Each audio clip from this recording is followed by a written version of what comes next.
everyone, welcome back to our channel ഗ്രാമവാസി. തലസ്ഥാന നഗരിയിൽ മലയാളികളുടെ ചരിത്രം ഉറങ്ങിക്കിടക്കുന്ന ഭൂമിയിലാണ് നമ്മൾ ഇന്ന് നിൽക്കുന്നത്. തിരുവനന്തപുരം ജില്ലയിലെ കോട്ടയ്ക്കകം എന്ന സ്ഥലത്ത്. തിരുവനന്തപുരം നഗരവാസികൾക്ക് പോലും അത്ര സുപരിചിതമല്ലാത്ത മലയാളികളുടെ ഭൂതകാലത്തെ പുതുതലമുറയ്ക്ക് വേണ്ടി പഴമയുടെ ഏടുകെട്ടുകളിലൂടെ ചരിത്രത്തെ നേരിട്ടറിയാൻ, നമ്മൾ ഇന്നത്തെ നമ്മളാവുന്നതിന് മുന്നേ എങ്ങനെയായിരുന്നുവെന്ന് കണ്ടും വായിച്ചും അറിയാൻ, ചരിത്രത്തിന്റെ താളുകളിൽ നമ്മുടെ ചരിത്രം രേഖപ്പെടുത്തിയിരിക്കുന്നത് നേരിൽ കാണുവാനുള്ള ഒരു സുവർണ അവസരമാണ് ഇവിടെ കേരള സർക്കാർ ആർക്കൈവ്സ് വകുപ്പിന് കീഴിലൊരുക്കിയ താളിയോല രേഖാ മ്യൂസിയം. നൂറ്റാണ്ടുകൾ പഴക്കമുള്ള ഈ കെട്ടിടത്തിനും ചുവരുകൾക്കും പറയുവാനുണ്ട് ഒരുപാട് കഥകൾ. തിരുവിതാംകൂറിന്റെ സൈന്യമായിരുന്ന നായർ പടയാളികളുടെ താവളമായിരുന്നു കോട്ടയ്ക്കകത്തെ സമുച്ചയങ്ങൾ. 2 പതിറ്റാണ്ടുകൾക്ക് മുൻപ് വരെ കുറ്റകൃത്യങ്ങളിൽ പിടിക്കുന്നവരെ തടവിൽ പാർപ്പിച്ചിരുന്ന ബന്ദേഖാനയായിരുന്നു 400 വർഷത്തോളം പഴക്കമുള്ള ഈ കെട്ടിടമുത്തശ്ശി. 1887 സ്ഥാപിതമായ പൂജപ്പുരയിലെ വിശാലമായ ജയിലിലേക്ക് തടവുപുള്ളികളെ മാറ്റിയപ്പോൾ ഈ മന്ദിരത്തിന് പുതിയ കർത്തവ്യം ഏറ്റെടുക്കേണ്ടി വന്നു. അങ്ങനെ തിരുവിതാംകൂറിന്റെ ഔദ്യോഗിക രേഖാലയമായ ഖജൂർ വെർണാക്കുലർ റെക്കോർഡ് ഇവിടെ പ്രവർത്തനം ആരംഭിച്ചു. വാമൊഴിയിലൂടെയും വരമൊഴിയിലൂടെയും പ്രചരിച്ച നമ്മുടെ ഭാഷയുടെ വളർച്ചാപാതയിൽ ലിപികളുടെ കടന്നുവരവോടുകൂടി ഭാഷയെ എഴുതിവെക്കാൻ കഴിയുന്ന ഒന്നായി മാറിയപ്പോൾ, പേപ്പറില്ലാത്ത ആ കാലഘട്ടത്തിൽ ലോകത്തകിടുകളിലും ശിലകളിലും തോൽ ചുരുളുകളിലും രേഖപ്പെടുത്തുന്നതിനേക്കാൾ സുതാര്യമായ മാർഗം പനയോലകളായിരുന്നുവെന്നും അവ കേടുകൂടാതെ സൂക്ഷിക്കാനുള്ള മാർഗവും നമ്മുടെ പൂർവികർ പരീക്ഷിച്ച് വിജയിച്ചിരുന്നു. മന്ത്രതന്ത്രങ്ങളോ ജാതകമോ മാത്രമായിരുന്നില്ല, വലിയ ഗ്രന്ഥങ്ങളും ആയുർവേദവും സാഹിത്യവും ചിത്രകലകളും അന്യനാട്ടിൽ നിന്നും സ്വന്തം നാട്ടിൽ നിന്നും കൊട്ടാരത്തിലേക്ക് എത്തുന്ന സന്ദേശങ്ങളിൽ വരെ താളിയോലകൾ കൃത്യമായി തന്റെ കർത്തവ്യം നിർവഹിച്ചു.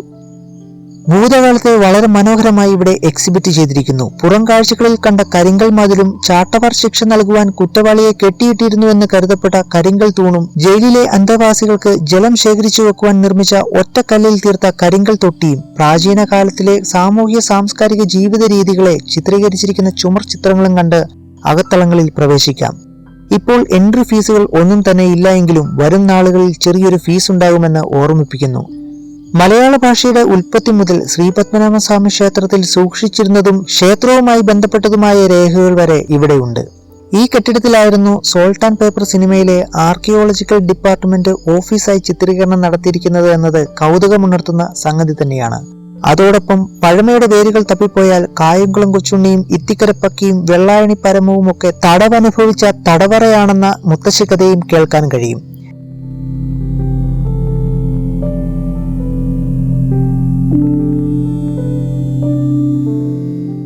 തെക്ക് കിഴക്ക് ഏഷ്യയിലും ഇന്ത്യയിലും ഇന്ന് നിലനിൽക്കുന്ന രേഖകളുടെയെല്ലാം മാതാവായ ബ്രാഹ്മി ലിപിയും വട്ടെഴുത്ത്, കോലെഴുത്ത്, മലയാൾമ എന്നിവയും ലിപികളുടെ പരിണാമം രേഖപ്പെടുത്തിയിരിക്കുന്ന ഒരു ചാർട്ടും വളരെ കൗതുകമുണർത്തുന്ന ഒന്നാണ്.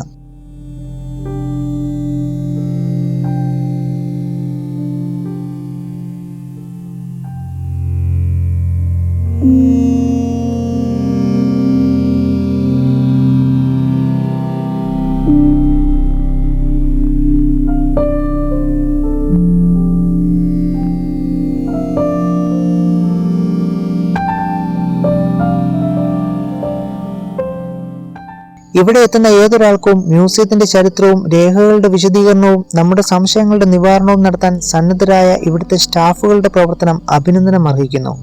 ഓരോ ഗാലറിയിലും നമ്മളോടൊപ്പം എത്തി ഒരു തിടുക്കവും കാട്ടാതെ കൃത്യമായ ഇടപെടലുകളിലൂടെ ഭൂതകാലത്തിന്റെ ഊഷ്മളതയിലേക്ക് നമ്മളെ നയിക്കുന്നു. വിപിൻ ചേട്ടനും സുനിൽ സാറുമാണ് നമ്മളോടൊപ്പം ഉള്ളത്. സുനിൽ സാറിന്റെ വാക്കുകളിലൂടെ നമുക്കിനി അല്പം സഞ്ചരിക്കാം. ഡിസംബർ 22 ഈ മ്യൂസിയം ഉദ്ഘാടനം ചെയ്യപ്പെട്ടത്. അതായത് ബിൽഡിംഗ് തന്നെ ഒരു ചരിത്രമുള്ളതാണ്. അതായത് 380-400ഓളം വർഷം പഴക്കമുള്ള ഒരു കെട്ടിടമാണ്. ഇത് ആദ്യം നായർ പടയാളികളുടെ ബാരക്കായിരുന്നു. പിന്നീട് തിരുവിതാംകൂറിന്റെ ജയിലായിട്ട് മാറുകയുണ്ടായി. 1887 ഈ ജയിൽ ഇവിടുന്ന് ഷിഫ്റ്റ് ചെയ്യപ്പെടുന്നത്. അപ്പോൾ അങ്ങനെ ഷിഫ്റ്റ് ചെയ്യപ്പെട്ടതിന് ശേഷമാണ് തിരുവിതാംകൂറിന്റെ രേഖാലയമായ സെൻട്രൽ വെർണാക്കുലർ റെക്കോർഡ്സ് എന്ന സ്ഥാപനം, അതായത് സെക്രട്ടേറിയറ്റ്, ഇന്നത്തെ സെക്രട്ടേറിയറ്റ്, പഴയ അജൂർ കച്ചേരി എന്ന് പറയും, അവിടെയായിരുന്നു രേഖകൾ സൂക്ഷിച്ചിരുന്നത്. അവിടെ നിന്ന് ഇങ്ങോട്ട് മാറ്റപ്പെടുകയാണ് ഉണ്ടായത്.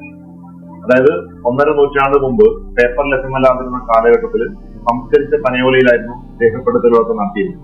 അതുകൊണ്ട് പ്രാചീന കേരള ചരിത്രം കൂടുതലും സ്റ്റോർ ചെയ്യപ്പെട്ടുള്ളത് പനയോലയിലാണ്. ഈ പനയോലയാണ് നമ്മളിവിടെ എക്സിബിറ്റ് ചെയ്തിരിക്കുന്നത്. കോടിക്കണക്കിന് പനയോലയാണ് ഇവിടെ സംരക്ഷിക്കപ്പെടുന്നത്. അതായത് തിരുവിതാംകൂർ രേഖകൾ ഇവിടെയും കൊച്ചി രാജ്യത്തിന്റെ രേഖകൾ എറണാകുളത്തും മലബാർ രേഖകൾ കോഴിക്കോടുമാണ് സംരക്ഷിക്കുന്നത്. നമുക്ക് 3 മേഖലാ ഓഫീസുകളാണുള്ളത്. തിരുവനന്തപുരത്തും കൊച്ചിയിലും കോഴിക്കോടും. അപ്പൊ ഈ മൂന്ന് രാജ്യങ്ങൾ, തിരുവിതാംകൂർ, കൊച്ചി, മലബാർ, മൂന്ന് രാജ്യങ്ങളിൽ നിന്നുള്ള ഏകദേശം 160ഓളം രേഖകളാണ് ഈ മ്യൂസിയത്തിൽ പ്രദർശിപ്പിച്ചിരിക്കുന്നത്. ഇത് 8 വിഷയങ്ങളിലായി 8 ഗ്യാലറികളാണ് സെറ്റ് ചെയ്തിരിക്കുന്നത്. ഫസ്റ്റ് ഗ്യാലറി history of writing, second land and people, third administration, fourth war and peace, fifth health and education, sixth economy, seventh art and culture, eighth and last Mathilakam. Mathilakam രേഖകളെന്ന് വെച്ചാൽ പത്മനാഭസ്വാമി ക്ഷേത്രത്തിൽ സൂക്ഷിച്ചിരുന്ന രേഖകളാണ് മതിലകം രേഖകൾ. ഇതാണ് അവസാനത്തെ ഗ്യാലറിയിൽ നമ്മൾ പ്രദർശിപ്പിച്ചിരിക്കുന്നത്. അപ്പൊ ഇത് ഹിസ്റ്ററി ഓഫ് റൈറ്റിംഗ് എന്നുള്ളതാണ്. അതായത് മലയാള ലിപി രൂപപ്പെട്ടു വന്നതും ആ കാലഘട്ടത്തിൽ എഴുതാൻ ഉപയോഗിക്കുന്ന പ്രതലങ്ങളും അവ എഴുതുന്നതിന് ഉപയോഗിക്കുന്ന പ്രതലങ്ങളും വസ്തുക്കളും സംസ്കരിച്ചെടുത്ത രീതികളും അന്ന് ആ കാലഘട്ടത്തിൽ സംരക്ഷിച്ചിരുന്ന രീതികളും അത് ട്രാൻസ്പോർട്ട് ചെയ്യുന്നതിന് വേണ്ടി ഉപയോഗിച്ചിരുന്ന ബോക്സുകളും ഇപ്പോൾ ശാസ്ത്രീയമായി സംരക്ഷിക്കുന്ന രീതികളും ഒക്കെ ഈ ഗ്യാലറിയിൽ നമ്മൾ പ്രദർശിപ്പിച്ചിട്ടുണ്ട്. അതുപോലെ തന്നെ ഒരു 4 മിനിറ്റോളം നീളുന്ന ചെറിയ വീഡിയോകൾ, 2 വീഡിയോകളാണ് ഇതിൽ അറേഞ്ച് ചെയ്തിരിക്കുന്നത്. എല്ലാ ഗ്യാലറിയിലും ഓരോ ചെറിയ വീഡിയോകൾ നമ്മൾ 4 മിനിറ്റോളം നീളുന്ന വീഡിയോകൾ അറേഞ്ച് ചെയ്തിട്ടുണ്ട്. അപ്പോൾ വിശദമായ വിവരങ്ങളും ഇതിൽ രേഖപ്പെടുത്തിയിട്ടുണ്ട്. അതായത് പനയോല എന്ന് പറയുമ്പോൾ അത് നമ്മുടെ പൂർവികർ ദീർഘവീക്ഷണത്തോടുകൂടി വരും തലമുറയ്ക്ക് ഉപയോഗിക്കണമെന്ന ദീർഘവീക്ഷണത്തിൽ ചെയ്തതുകൊണ്ടാണ് നമുക്കിപ്പോൾ സംരക്ഷിക്കാൻ കഴിയുന്നത്. അതായത് അധികം വിളവെത്താത്ത പനയോല മുറിച്ചെടുത്ത് അതിന് വേപ്പും മഞ്ഞപ്പൊടിയും ചേർന്ന മിശ്രിതത്തിൽ പുഴുങ്ങി തണലത്തിട്ട് ഉണക്കിയതിനു ശേഷമായിരുന്നു അത് എഴുതാൻ വേണ്ടി അവർ പര്യാപ്തമാക്കിയിരുന്നത്. അതുകൊണ്ടാണ് നമുക്കിപ്പോ നമ്മളുടെ കയ്യിലേക്ക് സംരക്ഷിക്കാൻ പറ്റുന്ന രീതിയിലേക്ക് എത്തപ്പെട്ടത്. ഇപ്പോൾ നമ്മൾ സംരക്ഷിക്കുന്നത് ശാസ്ത്രീയമായ രീതിയിലുള്ള സംരക്ഷണ പ്രവർത്തനങ്ങളാണ് നടത്തുന്നത്. ഇപ്പൊ ഇവിടെ എന്ന് പറയുമ്പോൾ തിരുവിതാംകൂറിന്റെ രേഖയിൽ ഏറ്റവും പഴച്ചിരുന്ന മതിലകം രേഖകളാണ്. അപ്പോൾ നമ്മളിവിടെ എക്സിബിറ്റ് ചെയ്തിരിക്കുന്നതിൽ 1249 വിവരം രേഖപ്പെടുത്തിയ രേഖയാണ് നമ്മളിവിടെ നമ്മുടെ ശേഖരത്തിലുള്ളതും ഇവിടെ എക്സിബിറ്റ് ചെയ്തിരിക്കുന്ന പഴക്കമുള്ള രേഖയെ കണക്കാക്കുന്നു. അതുപോലെ തന്നെ മറ്റു രാജ്യം കൊച്ചിയിലും കോഴിക്കോടും നിന്നുള്ള രേഖകൾ നമ്മളിവിടെ എക്സിബിറ്റ് ചെയ്തിട്ടുണ്ട്. താളിയോലകൾ മാത്രമല്ല, അതിലെഴുതുന്ന നാരായവും ഈസ്റ്റ് ഇന്ത്യ കമ്പനിയുടെ സീലുമെല്ലാം ഇവിടെ പ്രദർശിപ്പിച്ചിരിക്കുന്നു. ഇന്ന് നാം ഉപയോഗിക്കുന്ന പേനകളുടെ പൂർവികനായിരുന്നു നാരായം എന്നറിയപ്പെടുന്ന മൂർച്ചയുള്ള ഒരു ചെറിയ ഇരുമ്പ് ദണ്ട്. നാരായം കൊണ്ടെഴുതുമ്പോൾ ഓലയിൽ ഉണ്ടാകുന്ന പോറലുകൾ വായിച്ചെടുക്കാൻ പ്രത്യേകം ശേഖരിച്ച കരി കൊണ്ട് തുടയ്ക്കുമ്പോൾ അക്ഷരങ്ങൾ തെളിവായി കാണാൻ കഴിയും. പല രൂപത്തിലും പല വലുപ്പത്തിലും എഴുത്തോലകൾ തയ്യാറാക്കിയിരിക്കുന്നു. വലിയ സാഹിത്യ രചനകൾ രചനാശേഷം ഗ്രന്ഥം പോലെ ആക്കിയെടുക്കുന്നു. കട്ടി കുറഞ്ഞ പലക ചീകി വൃത്തിയാക്കി പഞ്ച് ഹോളിട്ട് ബൈൻഡ് ചെയ്ത ശേഷം യഥേഷ്ടം കൈകാര്യം ചെയ്യുവാനും കൊണ്ടു നടക്കുവാനുമുള്ള ക്രമീകരണങ്ങൾ ചെയ്തിരുന്നു. കുടപ്പനകളാണ് അധികം ഉപയോഗിച്ചിരുന്നത് എങ്കിലും കരിമ്പനയുടെ ഓലയിലും എഴുതിയ രേഖകൾ ലഭ്യമാണ്.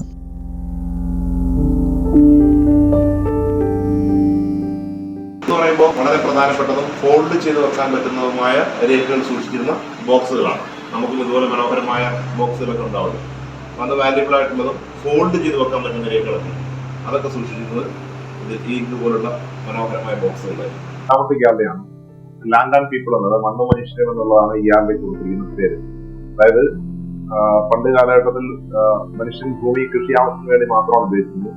പിന്നീട് അവന്റെ ആവശ്യകത വർദ്ധിച്ചോ ഭൂമി പേരിൽ കൂട്ടാനും മറിച്ചു വെക്കാനും മറുപാട്ടം നൽകാനും അവന്റെ പേരിലേക്ക് മാറ്റപ്പെടാനും ഒറ്റി കൊടുക്കാനും അങ്ങനെ ഭൂമിയെ പലതരത്തിൽ ഉപയോഗിച്ച് സംബന്ധിച്ച് രേഖപ്പെടുത്തൽ, ഒറ്റിവെച്ചത്, കടം വായ്പ ഓലക്കരണം, കടം വായ്പ കുഴിക്കാണ ഓല ആധാരം, അങ്ങനെ നിരവധി രേഖപ്പെടുത്തലുകളും ഭൂമി സംബന്ധമായ രേഖപ്പെടുത്തലുകളും അതുപോലെ തന്നെ അടിസ്ഥാന സൗകര്യ വികസനത്തിന് വേണ്ടി നടപ്പിലാക്കിയ പദ്ധതികളും ചില നികുതികൾ ഒഴിവാക്കിയത്, ചില നികുതികൾ ചുമത്തിയത്, അതുപോലെ അറക്കൽ ജീവിയുമായി ബന്ധപ്പെട്ട കുറച്ച് രേഖകൾ, അങ്ങനെ വിവിധ തരത്തിലുള്ള ഭൂമിയും മനുഷ്യനും തമ്മിലുള്ള ബന്ധം സൂചിപ്പിക്കുന്ന രേഖപ്പെടുത്തലുകളാണ് ഈ ഗ്യാലറിയിൽ കാണുന്നത്.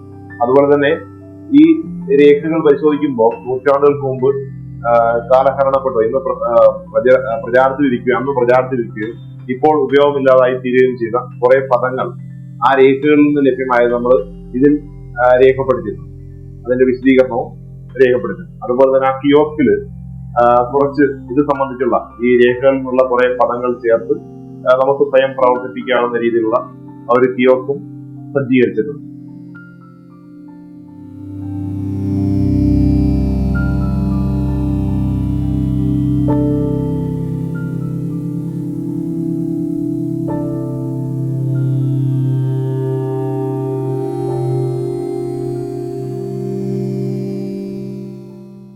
താളി എന്ന വാക്കിന് പന എന്നുകൂടി അർത്ഥമുണ്ട്. അങ്ങനെയാണ് താളിയോല എന്ന പേര് വന്ന വഴി. ഇവയോടൊപ്പം ചേർത്ത് വായിക്കേണ്ട ഒന്നാണ് ചെമ്പുപട്ടയങ്ങൾ. കാലാകാലത്തോളം നിലനിൽക്കേണ്ട അമൂല്യമായ രേഖകൾ ചെമ്പുതകിടിൽ പതിപ്പിച്ച് രേഖപ്പെടുത്തിയതും ഇവിടെ കാണാൻ കഴിയും. 1960കളിലും 70കളിലും പോലും കളരിയാശന്മാർ കുട്ടികൾക്ക് പാഠ്യവിഷയങ്ങൾ താളിയോലകളിലായിരുന്നു എഴുതി നൽകിയിരുന്നത്. ഈ വീഡിയോ കണ്ടുകൊണ്ടിരിക്കുന്ന നമ്മുടെ മാതാപിതാക്കളുടെ മുഖത്തേക്ക് നോക്കിയാൽ ഒരു ചെറു പുഞ്ചിരി ഉണ്ടാവും. കാരണം ഇതൊക്കെ എന്ത്, ഞങ്ങൾ കാണിച്ച ട്രെൻഡ് ഒന്നും കാണിക്കാനായിട്ടില്ല മക്കളെ എന്നതാണ് ആ പുഞ്ചിരിയുടെ രഹസ്യം. ഈ സമയം ഇന്നും ഇതുപോലെ സൂക്ഷിക്കുന്ന പനയോലയിൽ എഴുതിയ നമ്മുടെ ജാതകങ്ങളും ഉയർത്തിപ്പിടിച്ചായിരിക്കും ലോകത്തിലെ ഏറ്റവും വലിയ പോരാളിയുടെ വരവ്.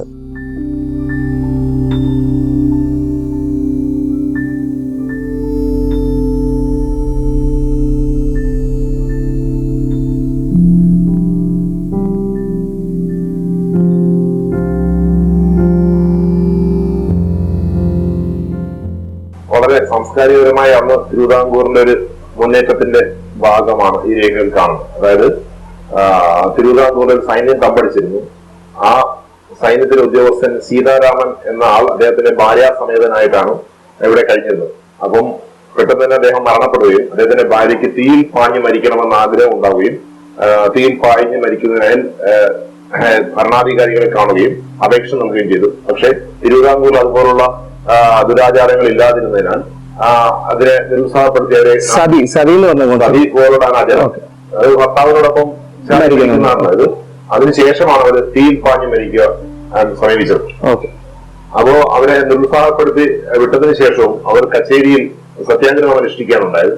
അതിനുശേഷം അവരെ നാട്ടിൽ നിന്നും അവരുടെ ബന്ധുക്കളെ വിളിച്ച് തിരികെ പറഞ്ഞ് വിട്ടുകൊണ്ട് അതിനുള്ള തുക അനുവദിച്ചുകൊണ്ടുള്ള ഒരു നീട്ടുത്തരവാണ്. അതായത് തിരുവിതാംകൂർ രാജാക്കന്മാർ പുറപ്പെടുവിക്കുന്ന ഉത്തരവുകളെ നീട്ടുകളെന്നും കൊച്ചി രാജാക്കന്മാർ പുറപ്പെടുവിക്കുന്ന ഉത്തരവുകളെ തിട്ടൂരങ്ങളെന്നുമാണ് പറയപ്പെടുന്നത്.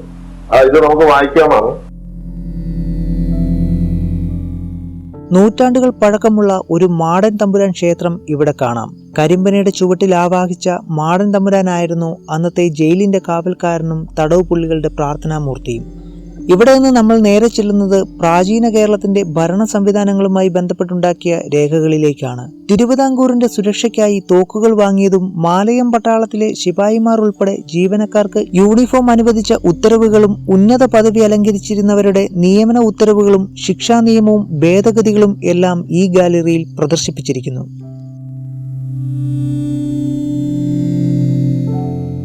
തുടർന്നുള്ള ഗാലറിയിൽ വിദ്യാഭ്യാസവും ആരോഗ്യവുമായി ബന്ധപ്പെട്ട രേഖകളാണുള്ളത്.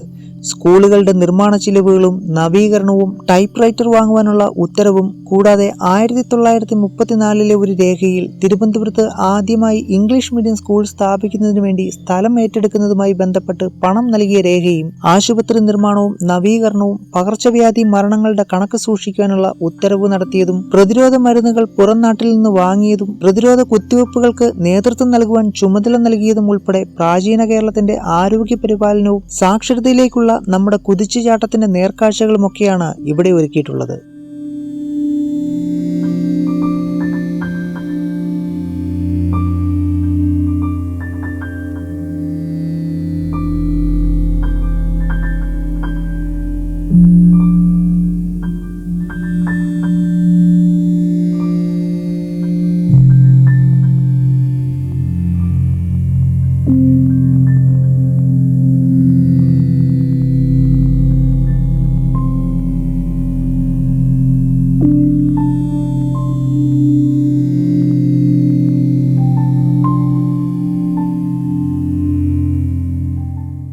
നമ്മുടെ അവസാനത്തെ കേരളമാണ് മതിലകം രേഖകൾ എന്ന് പറയുന്നത്. അത് പത്മനാഭസ്വാമി ക്ഷേത്രത്തിൽ സൂക്ഷിച്ചിരുന്ന രേഖകളാണ് മതിലകം രേഖകൾ. ഇന്ന് ഇന്ത്യയിൽ ലഭ്യമായിട്ടുള്ളതിൽ വെച്ച് ഏറ്റവും കൂടുതൽ രേഖകളുള്ള രേഖാസമുച്ചയം മതിലകം രേഖകളാണ്. ഈ രേഖകൾ സംസ്ഥാന ആർക്കൈവ്സ് വകുപ്പിന് ലഭിക്കുന്നത് 1965-ലാണ്. ഏകദേശം 3500 ക്രോൾ, അതായത് 3500 ചുരുളകളാണ് ഈ ശേഖരത്തിലുള്ളത്. ഇതില് 3000 ക്രോളുകളാണ് നമുക്ക് ആർക്കൈവ്സിൽ ലഭ്യമായത്. 500 ഇപ്പോൾ ക്ഷേത്രത്തിൽ തന്നെ. അതായത് ഒരു ക്രോളിൽ ശരാശരി 500-1000 ഫാമിലീസ്, 1000-ഓളം ഫാമിലീസ്, എഴുതപ്പെട്ട ഫാമിലീസ് ഉണ്ട്. അപ്പൊ ഈ രേഖകള് തിരുവിതാംകൂറിന്റെ രാഷ്ട്രീയ, സാമൂഹിക, സാമ്പത്തികമായ വിഷയങ്ങളെ കുറിച്ച് ആധികാരികമായി പഠിക്കാൻ ലഭ്യമായിട്ടുള്ള പ്രാചീന രേഖകൾ ഇത് തന്നെയാണ്. അപ്പം ഈ രേഖകളെ കുറിച്ച് ഉള്ളൂർ പരമേശ്വരയ്യർ പോലും രേഖപ്പെടുത്തിയിരുന്നു. അദ്ദേഹം പറഞ്ഞിട്ടുള്ളത് ഇതിന്റെ കാലഘട്ടം വളരെ നീണ്ടതാണെന്നും അതുപോലെ തന്നെ ഒരു ഭാഷാപരമായ ശാസ്ത്രം വളരെ വലുതാണെന്നൊക്കെ അദ്ദേഹം രേഖപ്പെടുത്തിയിരുന്നു. അപ്പൊ അങ്ങനെ ആർക്കൈവ്സ് വകുപ്പ് വളരെ പ്രാധാന്യത്തോടുകൂടി കൈകാര്യം ചെയ്യുന്ന രേഖകളാണ് ഈ മധുരം രേഖകൾ. അപ്പൊ ഈ രേഖകൾ പരിശോധിച്ചാൽ ഈ രേഖയിൽ ഒരു രേഖയിൽ തന്നെ ഒരു ഫാമിലിയിൽ തന്നെ വട്ടെഴുത്ത്, കോലെഴുത്ത്, മലയാള എന്നീ പലതരത്തിലുള്ള സ്ക്രിപ്റ്റുകൾ നമുക്ക് കാണാൻ കഴിയുന്നു. അപ്പം ഭാഷാപരമായ ഭാഷയുടെ വളർച്ച, അതുപോലെ ലിപിയുടെ പരിണാമം, ഇതൊക്കെ ഈ രേഖകളിൽ നമുക്ക് നല്ല നിലയിൽ പഠിക്കാൻ കഴിയുന്നു.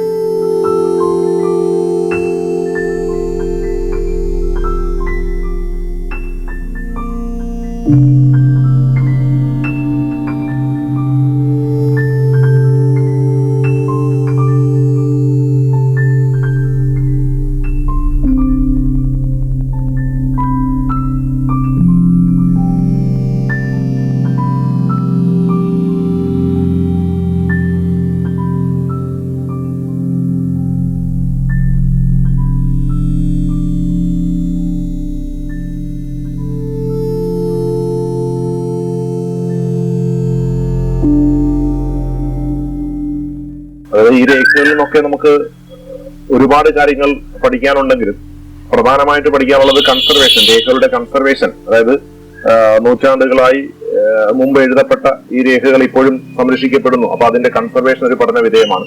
അതുപോലെ തന്നെ ഈ രേഖകളിൽ രേഖപ്പെടുത്തിയിരിക്കുന്ന ചരിത്രം, അതും ഒരു പഠനത്തിലുള്ള ഒരു കണ്ടന്റ് തന്നെയാണ്. അതുപോലെ തന്നെ നമ്മുടെ ഭാഷ രൂപപ്പെട്ട് ഇന്ന് വികാസം പ്രാപിച്ച് ഈ നിലയിൽ എത്തപ്പെട്ടത് സംബന്ധിച്ചുള്ള ഈ രേഖകൾ എന്ന് മനസ്സിലാക്കാം. അതുപോലെ തന്നെ ലിപി, അന്ന് കാലഘട്ടത്തിൽ ഇന്നത്തെ മലയാള ലിപി എഴുതുന്നതിന് മുൻപ് തന്നെ പല തരത്തിലുള്ള ലിപികൾ എഴുതിയിരുന്നു. അപ്പൊ ഇന്നത്തെ മലയാള ലിപി രൂപപ്പെട്ട് വന്നത് സംബന്ധിച്ചുള്ള രേഖപ്പെടുത്തലുകളും ചരിത്രവും ഒക്കെ നമുക്ക് ഈ രേഖകളിൽ നിന്ന് പഠിക്കാൻ കഴിയും. അതുപോലെ തന്നെ ഇപ്പോ ചരിത്രത്തെ വളച്ചൊടിക്കുകയും കെട്ടുകഥകളിലും ഐതിഹ്യങ്ങളിലും ഒക്കെ ചരിത്രത്തെ മാറ്റി എഴുതാൻ ശ്രമിക്കുന്ന കാലഘട്ടത്തില് ആധികാരിക രേഖകളുടെ പിൻബലത്തിൽ ഓരോ ചരിത്ര വിദ്യാർത്ഥികൾക്കും ഓരോരുത്തർക്കും ആധികാരികമായി ചരിത്രം പഠിക്കാൻ ഈ മ്യൂസിയം ഉപകാരപ്പെടും എന്നുള്ളത് വലിയൊരു സത്യം തന്നെയാണ്.